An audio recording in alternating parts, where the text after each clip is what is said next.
সুপ্রভাত সকলকে। প্রচণ্ড বৃষ্টি পড়ছে, আর এই মুহূর্তে আমার কবিগুরু রবীন্দ্রনাথ ঠাকুরের এই কবিতাটি বলতে বড় ইচ্ছে করছে, তাই আপনাদের জন্য। কবিতাটি মানসী কাব্যগ্রন্থের কবিতা। লিখেছিলেন 1296 বঙ্গাব্দের 3রা জ্যৈষ্ঠ, রোজ ব্যাংকে খিড়কিতে বসে। সেই কবিতার নাম বর্ষার দিনে। এমনও দিনে তারে বলা যায়, এমনও ঘন ঘোর বরিশায়, এমনও মেঘস্বরে বাদল ঝরে ঝরে, তপনহীন ঘন তমসায়। সে কথা শুনিবে না কেহ আর, নিভৃত নির্জন চারিধার, দুজনে মুখোমুখি গভীর দুঃখে দুঃখী, আকাশে জল ঝরে অনিবার, জগতে কেহ যেন নাহি আর।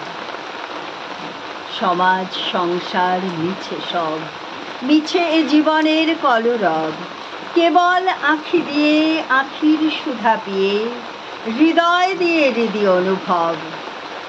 আধারে মিশে গেছে আর সব, বলিতে ব্যথিবে না নিজ কান, চমকে উঠিবে না নিজ প্রাণ।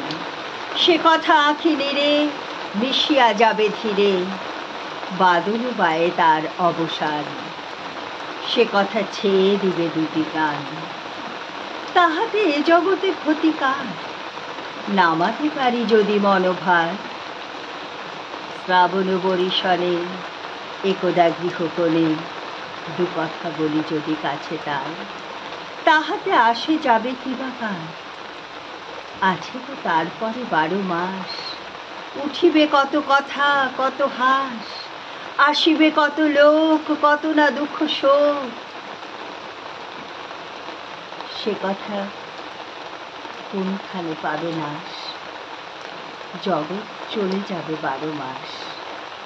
ব্যাকুল বেগে আজি বহে বায়, বিজুলি থেকে থেকে চমকায়। যে কথা এ জীবনে রহিয়া গেল মনে, সে কথা আজই যেন বলা যায়, এমন ঘন ঘোর বরিশায়। সে কথা আজই যেন বলা যায়, এমন ঘন ঘোর বরিশায়। ধন্যবাদ।